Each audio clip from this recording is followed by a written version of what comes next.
ላለፉት 2 ዓመታት ፍልሚያው አንድ አይነት ነበር። ቻትጂፒቲ ወይስ ክላውድ? የትኛው ነው በእርግጥ የበለጠ ብልህ? ሁሉም ሰው የየራሱን ኤአይ ይመርጣል። ነገር ግን ይሄ ክርክር ለአንድ ሰከንድ እርሱት። ምክንያቱም አንድ ማንም ያልጠበቀው ነፃ ኤጀንት አስገራሚ ነገር አድርጓል። ሁሉም ሰው ሲከራከርባቸው የነበሩት ቻትጂፒቲ እና ክላውድን ወስዶ ከሁለቱም የበለጠ ብልህ ወደሆነ አንድ ኤአይ አዋህዷቸዋል። እና ምርጡ ክፍል ደግሞ ቱሉ ራሱ ሙሉ በሙሉ ነፃ መሆኑ ነው። እውነቱን ለመናገር ይህ የዚህ ሳምንት ጅማሬ ብቻ ነው። ምክንያቱም ሜታ የራሱ መሐንዲሶች የክላውድ ኮድ እና ኮዴክስ ኮዲንግ ቱሎችን እንዳይጠቀሙ አግዷል። ምክንያቱም ስትሰሙት ደግሞ እጅግ በጣም የሚያስፈራ እውነት አለው። ሌላኛው ደግሞ በሹክሹክታ ብቻ በመናገር ጽሁፍ መጻፍ የሚያስችል ቀለበት መጥቷል። የክላውድ ኦፕስን ፊት ለፊት የሚፎካከረው ነፃና ኦፕን ሶርስ ኤአይ ጄኤልኤምን የለቀቀው የቻይና ኩባንያ ደግሞ የክላውድ ኮድን የሚተካ አዲስ አፕሊኬሽን አውጥቷል። የታገደው የክላውድ ሱፐር ሞዴል ፋብል 5ም በመጨረሻም ተመልሷል። ነገር ግን ማንም በጠበቀው መንገድ አይደለም። በአጠቃላይ በዚህ ሳምንት 18 አዳዲስ የኤአይ ዜናዎች አሉ። እናም በመጨረሻ አካባቢ አብረን ተቀምጠን ዚ-ኮድ የተባለውን የቻይና አፕሊኬሽን ጋር ከመጀመሪያ እስከ መጨረሻ ኮድ እንጽፋለን። ስለዚህ በጣም ቀላል በሆነ መንገድ አሳያችኋለሁ። የመጀመሪያው የኤአይ ውህደት ሀርመስ ሚክስቸር ኦፍ ኤጀንትስ። ይህኛው መረጃ በቀጥታ ከፋብል 5 መታገር ጋር ይገናኛል። ምክንያቱም ከአገዳው የምንማረው ትልቅ ትምህርት ቢኖር እጅግ ኃይለኛ የሆኑ የኤአይ ሞዴሎች በእርግጥም እምነት የማይጣልባቸው እየሆኑ መምጣታቸውን ነው። አንዳንዶች በከፍተኛ ክፍያ ውስጥ ይቆለፋሉ። እንደ ፋብል 5 ያሉት ደግሞ መንግስት ጣልቃ ሲገባ በአንድ ሌሊት ሊጠፉ ይችላሉ። ስለዚህ ሄርሜስ የተባለ ቱል አንድ ብልህ መላ መጣ። ሄርሜስ የተለያዩ የኤአይ ሞዴሎችን በአንድ ቦታ እንድትጠቀማቸው ያስችላቸዋል። አሁን ደግሞ ሚክስቸር ኦፍ ኤጀንትስ በሚባል አዲስ ፊቸር መጥቷል። ሐሳቡም እጅግ በጣም ቀላል ነው። በአንድ ምርጥ ኤአይ ላይ ብቻ መታመን ካልቻላችሁ ለምን ሁለቱን አዋዳችሁ ወደ አንድ ምርጥ የሆነ ኤአይ አትቀይሯቸውም? በሄርሜስ ውስጥ ማንኛውንም ሁለት ኤአይ ትመርጣላችሁ። ለምሳሌ ቻትጂፒቲ እና ክላውድን በአንድ ስራ ላይ ሁለቱንም በአንድ ጊዜ መጠቀም ትችላላችሁ። ከያንዳንዱ ምርጡን ወስዶ ወደ አንድ ንጹህ ውጤት ያዋዳቸዋል። አንዱ ሞዴል ደካማ በሆነበት ቦታ ሌላኛው ያሸንፋል በራሳቸው ሙከራ ወይም ደግሞ ቤንችማርክ። ይህ ውህደት ከየትኛውም ነጠላ ሞዴል የበለጠ ውጤት አስመዝግቧል። ከኦፕስ በ8%፣ ከቻትጂፒቲ 5.5 ደግሞ በ11% ብልጫ አሳይቷል። ዋናው ቁም ነገር ይሄ ነው። ከዚህ በኋላ ወደ አንድ የተቆለፈ ሱፐር ሞዴል መዳረሻ አያስፈልጋችሁም። ካላችሁ ሞዴል ውስጥ ይበልጥ ጠንካራ የሆነውን መገንባት ትችላላችሁ። ሁለተኛ የሜታ አገዳ። ይሄኛው ትንሽ ግራ የሚያጋባ ነው። የራሱን ኤአይ ላማ በነፃ የሚሰጠው ኩባንያ ሜታ የራሱ መሐንዲሶች ወይም ደግሞ የራሱን ኢንጂነሮች በአለም ላይ ያሉ ምርጥ የኮዲንግ ቱሎችን ክላውድ ኮድና ኦፕን ኤአይ ኮዴክስን እንዳይጠቀሙ አግዷል። ይህ መረጃ የወጣው ኢንፎርሜሽን ከተባለ የዜና ምንጭ ነው። ሜታ እስካሁን አላረጋገጠውም። ነገር ግን ምክንያቱ በጣም አስገራሚ ነው። ጉዳዩ ስለ ደህንነት ወይም ደግሞ ሴኩሪቲ አይደለም። ይልቁንስ ዲስቲሌሽን ወይም ደግሞ ማጣራት ስለሚባል ነገር ነው። በቀላል አነጋገር እንደ ክላውድ ኮድ ያሉ ቱል በጣም ጥሩ ኮድ ሲጽፉ ሜታ በመሰረቱ የተፎካካሪውን የኤአይ ዕውቀት ያለ ፍቃድ ኮፒ እያደረገ ነው ማለት ነው። ይህ ደግሞ ክስ ሊያስከትል ይችላል። አንትሮፒክ አስቀድሞ እንደ አሊባባና ዲፕሲክ ያሉ የቻይና ኩባንያዎችን ልክ በዚህ ድርጊት ከሷቸዋል። ስለዚህ ሜታ የራሱን ቡድን በራሱ የኮዲንግ ቱል ላይ ብቻ እንዲወስን እያደረገ ነው። ሶስተኛ በሹክሹክታ የሚሰራው ቀለበት። ይሄኛው እጅግ በጣም አዝናኝና ፍጹም የተለየ የኤአይ ፈጠራ ነው። ቀለበት ነው፣ በጣታችሁ ላይ የምታደርጉት ትክክለኛ ቀለበት። ነገር ግን በሹክሹክታ ብቻ ኮምፒውተራችሁ ላይ ታይፕ እንድታደርጉ ያስችላችኋል። እስኪ አስቡት፣ በቢሮ ውስጥ ጸጥ ባለ ቤተ መጻሕፍት ውስጥ ወይም ደግሞ ከጎናችሁ ሰው ተኝቶ እያለ ለላፕቶፓችሁ ድምጻችሁን ከፍ አድርጋችሁ ማውራት ምን ያህል ሰዎች ሊረብሽ እንደሚችል ታውቃላችሁ አይደል? ይህ ቀለበት ያንን ችግር ይፈታዋል። አሰራሩም እጅግ በጣም ቀላል ነው። እጃችሁን ወደ አፋችሁ አቅርባችሁ በጣም በቀስታዊ ነው በሹክሹክታ ስትናገሩት ቀለበቱ በስክሪናችሁ ላይ ይታያል። ከጎናችሁ ያለው ሰው ምንም አይነት ነገር ሳይሰማ እናንተ ያወራችሁትን ስክሪን ላይ ያስቀምጥላችኋል። የእናንተን ሹክሹክታ የሚሰማው ዊስፐር ፍሎ የተባለው ቱል ነው። ነገር ግን የዚህ ቀለበት እጅግ በጣም አስገራሚውን ነገር ልንገራችሁ። ቀለበቱ እንደ ትራክ ፓድም ያገለግላል። ስለዚህ አንድ ጽሁፉን ከተናገራችሁ በኋላ አንድን ቃል ለማጥፋት ወይም ለማስተካከል ኪቦርዳችሁን ሳትነኩ በቀለበቱ ላይ ብቻ በማንሸራተት ወይም ስዋይፕ በማድረግ ማስተካከል ትችላላችሁ። ይህም ምንም አይነት ነገር ታይፕ ሲያደርጉ መሳሪያዎችን ለመቆጣጠር የመጀመሪያው ትልቁ እርምጃ ነው። ይህም ፕሮዳክት አሁን ላይ ለፕሪኦርደር ቀርቧል። ምንም እንኳን እስከ አመቱ መጨረሻ ባይደርስላችሁም አሁን ላይ ፕሪኦርደር ማድረግ ትችላላችሁ። አራተኛ ዚ-ኮድ የቻይና አዲሱ አፕ ከዚህ በፊት ባለፉት የኤአይ ዜናዎቻችን ላይ እንዲሁም ፉል ኮርስም ሰርቼለት ነበር። z.ai በተባለ የቻይና ኩባንያ የተሰራውን ጄሌን 5.2 የተባለ ምርጥ ነፃ ኦፕን ሶርስን ተመልክተን ነበር። z.ai በእነሱ አማካኝነት ኮድ የሚጻፍበት የራሳቸውን አፕሊኬሽን ገንብተዋል።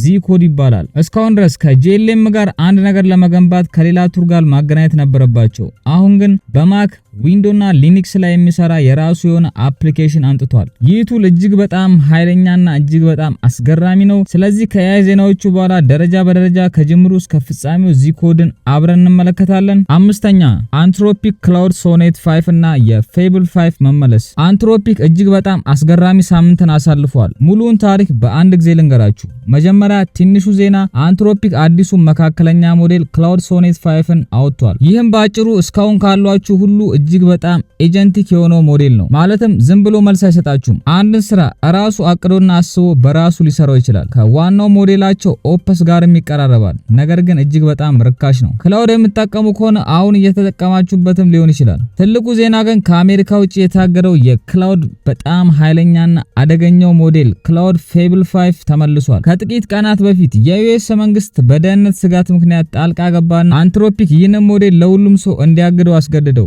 ለ18 ቀናት ያህል ታግዶ ሲቆይ እንደ ጄሌም ያሉ ነፃ የቻይና ሞዴሎች ደግሞ ገበያውን ሲቆጣጠሩት ነበር። ከዚያም በሰኔ 30 እገዳው አበቃ። አንትሮፒክ ደህንነቱን ካጠናከረ በኋላ መንግስት እገዳውን አነሳና ፌብል 5ም ለሁሉም ሰው ይፋ ሆኗል፣ ወይም ሁሉም ሰው በይፋ መጠቀም ይችላል። ነገር ግን ማንም ያልጠበቀው ችግር አለ። ሞዴሉ እጅግ በጣም ደክሞ ወይም ደግሞ ዊከር ሆኖ የተመለሰው። ስድስተኛ የጉግል ዲፕ ማይንድ አዳዲስ ቱሎች። ጉግል በአንድ ቀን ውስጥ 2 የኤአይ ሞዴሎችን አውጥቷል። አንደኛው ለምስል አንደኛው ለቪዲዮ። እናም ሁለቱ አብሮ እንዲዋዱና አብሮ እንዲሰሩ ተደርጎ ነው የተገነቡት። የመጀመሪያው ናኖ ባናና 2 ላይት፣ ይህም ምስሎችን ለመስራት የሚጠቅመን ማለት ነው። ይህ ሞዴል አሁን ላይ በ2 ሰከንድ ውስጥ ብቻ ምስሎችን መፍጠር ይችላል። በ30 ሰከንዶች ውስጥ የላይት ቨርዥኑ 14 ምስሎችን ሲያመነጭ፣ መደበኛው የናኖ ባናና 2 ሞዴል ደግሞ ማመንጨት የቻለው 2 ምስሎችን ብቻ ነው። ሌላኛው ጀምናይ ኦምኒ ፍላሽ ለቪዲዮ። ከጽሁፍ ወደ ቪዲዮ ከመቀየር ባለፈ ዋነኛው ስራ በቻት ወይም ደግሞ በኮንቨርሴሽን ቪዲዮዎችን ኤዲት ማድረግ ነው። ለምሳሌ የአንዲት ሴት ቪዲዮ አላችሁን በል ትዕዛዝ በመጻፍ ብቻ በስክሪኑ ላይ ያለው ሜጋን የሚለው ቃል ወደ ስሪ ተቀይሮ እንድትነካው ማድረግ ትችላላችሁ። ከዚያም ከስልክ ላይ ውሃ ወደ ብርጭቆ ታፈሳለች። እናም በውሃ ውስጥ የከተማ ህንጾች ይታያሉ። ይህ ሁሉ በገሃዱ ቪዲዮ ላይ የሚሰራ ነው። እነዚህን ሁለት ሞዴሎች የሚያቆራኘው ወይም ደግሞ የሚያገናኘው ኤፒአይ ነው። በናኖ ባናና 2 ላይት ምስል ትፈጥሩና ወዲያውኑ በኦምኒ ፍላሽ ታንቀሳቅሱታላችሁ ወይም ደግሞ አኒሜት ታረጉታላችሁ። ይህ ሁሉ ያለፈውን ትዝታ ሳያጣ በተከታታይ እስከ 3 ጊዜ ኤዲት ማድረግ ያስችላችኋል። ከዚህ በኋላ ያሉትን አፕዴቶች ፈጠን አድርጌ ነግራችኋለሁ ጊዜያችሁን መሻማት ስለማልፈልግ። ክላውድ ሳይንስ አንትሮፒክ ወደ ሳይንቲስቶች ዓለም ገብቷል። ይሄ ጥናት ኤአይ ከ60 በላይ የሳይንሳዊ ዳታቤዞች ጋር በቀጥታ ይገናኛል። የ3ዲ ፕሮቲን አወቃቀሮችን ማዞርና መለካት የሚያስችላችኋል። የተለያዩ የኤአይ ኤጀንቶችን በሺዎች የሚቆጠሩ የጥናት ወረቀቶች ላይ በማሰማራት ያነባሉ፣ ያዋዳሉ፣ አልፎም ስህተቶችን አርመው ሙሉ የጥናት ሪቪው ወይም ሊትሬቸር ሪቪው በፒዲኤፍ መልክ ያቀርባሉ። ኤአይ ሳይንስን እጅግ በጣም እያፋጠነው ይገኛል። ጉግል ኖትቡክ የለም። የጉግል ማጥኛ ቱል አሁን ኖቶቻችሁን ወይም ፒዲኤፍ ዶክመንታችሁን ወደ አጭር የቲክቶክ ሪልስ ወይም ደግሞ ቨርቲካል ቪዲዮ አይነት ቪዲዮዎች ይቀይርላችኋል። በእናንተው ኖት ላይ ተመስርቶ በድምጽና በምስል የተደገፈ ቪዲዮዎችን ይሰራላችኋል። ጋማ ኢን ቻት ጂፒቲ ሙሉ ፕሬዘንቴሽንና ዌብሳይቶችን የሚገነባው ጋማ አሁን በቀጥታ ቻት ጂፒቲ ውስጥ ገብቷል። ከቻቱ ሳትወጡ ስለ ሪዞርት ፕሮፖዛል ስራልኝ ብትሉት ሙሉ የስላይድ ዴክ እዛው ውስጥ ያዘጋጅላችኋል። ጀምናይ ስፓርክ ለማክ የጉግል ኤአይ ኤጀንት አሁን እንደ ዴስክቶፕ አፕሊኬሽን ለማክ መጥቷል። አዳዲስ የኮንሰርት ቀኖች ሲወጡ ኢሜል አድርግልኝና ሪማይንደር አስቀምጥልኝ ብላችሁ በቃል ስትነግሩት ራሱ ፈልጎ ከጀርባ ወይም ደግሞ ከባክግራውንድ ሰርቶ አስታዋሽ ወይም ደግሞ ሪማይንደር ያስቀምጥላችኋል። ኦፕን ኤአይ ሃርድዌር ለኮዴክስ ኦፕን ኤአይ ለኮዲንግ የሚያገለግል የራሱ አነስተኛ ኪቦርድ ወይም ደግሞ ማክሮ ፓድ እየሰራ ነው። የኮዲንግ ሾርትከቶችን ከመጻፍ ይልቅ በአንድ በተን ክሊክ እንድታረጉት የሚያስችል ነው። ኮንፊ ዩአይ ኤምሲፒ የተወሳሰቡ የኤአይ አርት መስሪያዎችን ክላውድ በቻት ብቻ እንዲያዛቸው የሚያስችል ቱል ነው። ኖሽን ኤችቲኤምኤል ብሎክ ኖሽን አሁን በተራ ገጽ ላይ አኒሜትድ የሆነም ደግሞ ኢንተራክቲቭ ነገሮችን መጨመር አስችሏል። ተራ ጽሁፎችን ወደ ታይምላይን፣ አሰልቺ ስፕሪድሺትን ወደ ዳሽቦርድ ወይም ትንሽ የጌም አፕሊኬሽን እዛው ገጽ ላይ መስራት የሚያስችላችሁን እጅግ በጣም አስገራሚ አሰራር ይዞልን መጥቷል። ጉግል ኤአይ ስቱዲዮ ዲዛይን አፕ ስትሰሩ ዲዛይኑ ካልተመቻችሁ ቫሪዬሽን የሚለው የሚለውን በተን ስትነኩ የተለያዩ የዲዛይን አማራጮችን ጎን ለጎን ያስቀምጥላችኋል። እናንተ የምትፈልጉትን መርጣችሁ መጠቀም ትችላላችሁ። XAI ቮይስ ኤጀንት ቢልደር የኤለን መስክ AI ግሮክ አሁን ላይ ያለምንም ኮዲንግ በ2 ደቂቃ ውስጥ የስልክ አስተናጋጅ ወይም ደግሞ የAI ቮይስ ኤጀንት እንድትገነቡ ያስችላችኋል። 25 ቋንቋዎችን ይናገራል። ዳታችሁንም አንብቦ ለደንበኞቻችሁ ምላሽ ይሰጣል። ሪፕሊት ዴስክቶፕ አፕ ታዋቂው የኮድ መጻፊያ አሁን ላይ ከብሮዘራችሁ ወጥቶ የራሱ የማክና የዊንዶውስ ዴስክቶፕ አፕሊኬሽን ይዞ መጥቷል። እጅግ በጣም አስገራሚ ዜና ነው። ሪፕሊትን ለማታውቁ ሪፕሊት ማለት ኖ ኮድ AI ነው። ይህም ደግሞ ያለምንም አይነት ኮድ ማለት ነው። ትዕዛዝን ብቻ በመስጠት የተለያዩ አይነት ዌብሳይትና አፕሊኬሽን የሚሰራላችሁ ነው። ኦፕንክሎ ሞባይል አፕ ስራዎችን ራሱ የሚሰራው የኤአይ ኤጀንት ኦፕንክሎ አሁን ለአይፎን እና ለአንድሮይድ አፕሊኬሽን አውጥቷል። ስለዚህ ከዚህ በኋላ በቀላሉ የተለያዩ የኤአይ ኤጀንቶችን መስራት ከፈለጋችሁ አንድሮይድ ወይም ደግሞ አይፎን ላይ ኦፕንክሎ ብላችሁ ዳውንሎድ ማድረግ ትችላላችሁ። አሁን የመጨረሻው ፓርት ላይ ደርሰናል። ይህም የዚኮድ ቱቶሪያል ነው። በቅድሚያ zcode.z.ai ብላችሁ ብሮዘራችሁ ላይ ጽፋላችሁ። ከዛም ይህንን አፕሊኬሽን ወይም ደግሞ ይህን ሶፍትዌር ዳውንሎድ ታደርጋላችሁ። አፑ ስትከፍቱት ከዚህ በፊት ኮዴክስን ከተጠቀማችሁ አቀማመጡና ዩዘር ኢንተርፌሱ እጅግ በጣም ይመሳሰላል። በስተግራ የፕሮጀክት ፓኔል አለ። ይህም የምትሰሩበትን ፎልደሮች ትመርጡበታላችሁ። ከታች ደግሞ የቻት ቦክስ አለው። ከሱ አጠገብ ደግሞ ፋይሎችን አታች የምታደርጉበት የፕላስ ምልክት አለ። አሁን ደግሞ የተለያዩ አይነት ኮማንዶችን ነግራችኋለሁ። ስላሽ ብላችሁ ብትጽፉት ፈጣን አማራጮችን ያመጣላችኋል። ለምሳሌ ስላሽ ጎል ኤአዩ ምን እንዲያሳካ እንደምትፈልጉ ለመናገር የምትጠቀሙበት ነው። በስተቀኝ ከታች በኩል ደግሞ የሞዴል መምረጫ አለ። GLM 5.2 ወይም ደግሞ 3 ሚሊዮን ቶክን ያለውና GLM 5 ቱርቦን ይህም 2 ሚሊዮን ቶክን ያለው መምረጥ ትችላላችሁ። ቶክን ለማታውቁ ደግሞ ኤአዩ ስራው ከማቆሙ በፊት ምን ያህል መስራት እንደሚችል የሚያሳይ ነዳጅ እንደማለት ነው። ኮንቴክስት ዊንዶ ማለት ደግሞ የማስታወስ አቅም ነው። ኤአዩ በአንድ ጊዜ ጭንቅላት ውስጥ መያዝ የሚችለው የአጭር ጊዜ ማስታወሻ እንደማለት ነው። GLM 5.2 1 ሚሊዮን አቅም ሲኖረው የቱርቦ ሞዴሉ ደግሞ 200,000 ነው። የዚኮድ ትልቁና ምርጡ ክፍል እዚህ ጋር ነው። በGLM ብቻ አልተወሰናችሁም። የፈለጋችሁትን ሞዴል ማስገባት ትችላላችሁ። ይህንንም ለማድረግ በቅድሚያ አድ ፕሮቫይደርን ክሊክ አድርጉ። ስሙንም ኦፕን ራውት ይበሉት። ከዛም ቤዝ URLን ያስገቡለት። በመቀጠልም API ፎርማት የሚለውን ቻት ኮምፒሌሽን ላይ አድርጉት። ከዛም የራሳችሁን የኦፕን ራውተር API ኪ ኮፒ አድርጋችሁ አስገቡ። ከዛም ወደ ኦፕን ራውተር ድረገጽ ሄዳችሁ የፈለጋችሁትን ሞዴል አይዲ ለምሳሌ ያክል የክላውድ ሶኔት 5ን ኮፒ አድርጋችሁ ዚኮድ ውስጥ አድ ሞዴል ብላችሁ አስገቡት። አለቀ።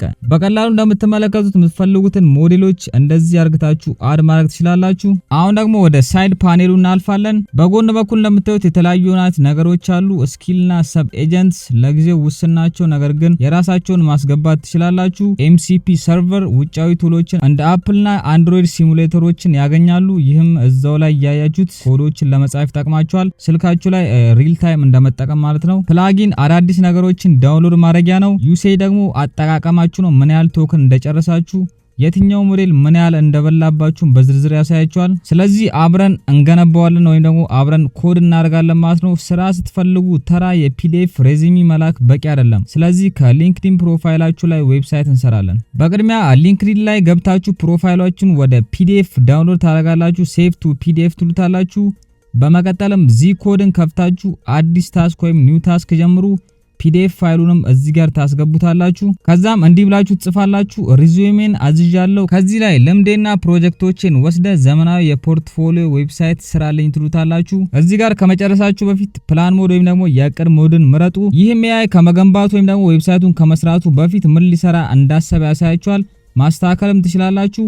ፉል አክሰስ ከሰጣችሁት ግን ራሱ የፈለገውን ሰርቶ ያመጣላችኋል። እናንተ ምንም አይነት ቁጥጥር አይኖራችሁም ማለት ነው። ስለዚህ ይህንኑ ትዕዛዝ በሶስት አይነት ሞዴሎች እንሰጣለን። GLM 5.2 ክላውድ ፌብል 5 እና ሶኔት 5 ነው። GLM 5.2 ዳርክ ቲም የሆነ ዲዛይን ሰራ። መረጃዎችን በሙሉ በትክክል አስገብቷል። ሊንኮቹም ይሰራሉ። እጅግ በጣም ነው የሚያምረው እንደምታዩት። እኔ በጣም ነው የወደድኩት። ሶኔት 5 ደግሞ ንጹህ ነጭ ዲዛይን የሰራልን ቆንጆ አኒሜሽን አለው። እናም የኢሜል ሊንኩን በቀጥታ የኢሜል አፕ ይከፍታል። ይህም እጅግ በጣም አሪፍ ነው። የመጨረሻው ደግሞ የፌብል 5 ነው። ጥቁርና አረንጓዴ የተቀላቀለበት እጅግ በጣም የሚያምር አኒሜሽን ያለው ምርጥ ዌብሳይት ነው የሰራልን። ስለዚህ እንደምታዩት እናንተ ልዩነቱን አይታችሁ መፍረድ ትችላላችሁ። የትኛው አሪፍ አድርጎ ሰርቶልናል? ሐሳባችሁን ኮሜንት ላይ አስቀምጡልኝ። እንዲሁም ስለ ዚኮድ ፉል ቱቶሪያል እንድሰራላችሁ ከፈለጋችሁ ኮሜንት ላይ ጻፉልኝ። ለዛሬ ይዤላችሁ የመጣሁት ቪዲዮ ይህን ይመስል ነበር። ስለ GLM 5.2 ፉል ቱቶሪያል ወይም ፉል ኮርስ ሰርቼላችኋለሁ። ያንን ቪዲዮ ብዙዎቻችሁ አላያችሁትም፣ ገብታችሁ እንድታዩት ጠይቃችኋለሁ። በጣም ብዙ ነገሮችን ትማሩበታላችሁ ብዬ ስለማስብ ነው። ኢንድ ስክሪን ላይ አስቀምጬላችኋለሁ። ለዛሬ ይዤላችሁ የመጣሁት ቪዲዮ ይመስል ነበር። በሌላ በተመሳሳይ ቪዲዮ እስከምንገናኝ ድረስ አስታ ላ ቪስታ።